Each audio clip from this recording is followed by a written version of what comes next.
ఏ భక్తిని చూపించారో చెప్తాను, వినండి. అందరూ ఒక నిమిషంలో చెప్పేస్తాను, అందరూ కూడా వినండి. మరి శ్రవణము అంటే వినడం, అర్చనము అంటే పూజించడం.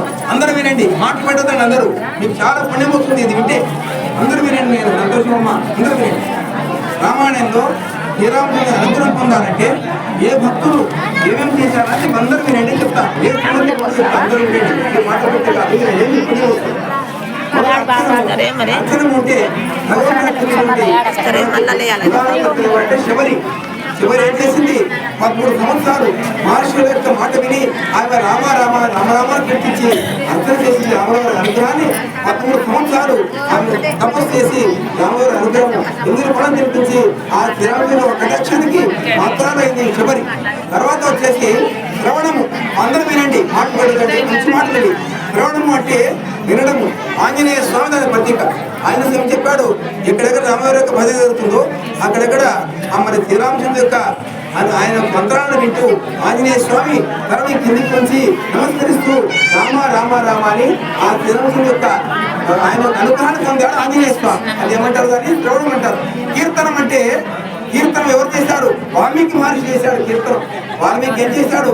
మరి మహర్షి యొక్క ఉపదేశాన్ని తీసుకుని బ్రహ్మవారి సరస్వత కటాక్షాన్ని పొంది రామాయణం రచించి వాల్మీకి ఏం చేశాడు? శ్రీరాముడిని కీర్తించడం కీర్తనము. పాదసేవనము. పాదసేవనం అంటే మరి సేవ చేశాడు. ఎవరు చేశాడు? భరతుడు చేశాడు. అంటే రాజ్యాధికారాన్ని ఆయన చేస్తూ కూడా శ్రీరాముడి యొక్క పాదకలను సింహాసనం పైన పెట్టుకొని రామాయణ యొక్క కీర్తి రామవారి మంత్రాన్ని జపిస్తూ ఆ శ్రీరాముడి పాదకలను మొక్కుతూ రోజు రాజ్యాన్ని నడిపించాడు భరతుడు. అది పాదకలం అంటారు. సఖ్యం అంటే సుగ్రీవుడు స్నేహితం, అంటే స్నేహం ద్వారా కూడా మరి భగవంతుడు పొందవచ్చు చెప్పి సుగ్రీవుడు తెలిపాడు. సుగ్రీవుడు ఏం చేశాడు? మరి రామయ్య యొక్క స్నేహాన్ని చేసి సుగ్రీవుడు వాలి యొక్క ఇబ్బంది నుంచి తొలగింపబడ్డాడు. వాలి తన భార్యని, సుగ్రీవుడి యొక్క భార్యని ఆయన కబ్జ పెట్టుకొని ఎంతో ఇబ్బంది పెట్టుకుంటే సుగ్రీవుడి భార్యని శ్రీరాముడిని వినియోగించుకున్నాడు. అప్పుడు రాముల వారు మరి నువ్వు వెళ్ళి చూస్తానని చెప్పేస్తే ఇద్దరు ఒకటే వాదన ఉంటారు. భార్య సుగ్రీవుడు కనుక బాణం వేసిన రాపలేదు. మరి ఆయన తనకు తెలియవచ్చాడు. రామచంద్ర, నేను నీ మాట తన నేను మళ్ళీ వెళ్ళనుంటే మీ ఇద్దరు ఒకటేలా ఉన్నారు. ఇప్పుడు నేను ఒక పూలదండం నీ మెడలో వేస్తాను, ఆ మాల వేసుకొని వెళ్ళు, నేను చూస్తానని చెప్పి ఆ మాలను మరి సుగ్రీవుడు ఆయన హారాన్ని మెడలో వేసి పంపించాడు. మరి వారికి శ్రీరామచంద్రుడు రామబాణాన్ని సంధించి వారిని సంహరించాడు. అంటే వారికి విష్ణుమూర్తిని చూస్తే కూడా విష్ణుమూర్తి బలం తగ్గిపోతుంది. అటువంటి వరం ఆయన పొందాక మరి సాటికుండి శ్రీరామచంద్రుడు మరి వారిని సంహరించాడు. ఆ విధంగా అదేం చేశాడంటే సఖ్యం అంటారు దాన్ని. ఇంకొకటి పాదశివరం సఖ్యం.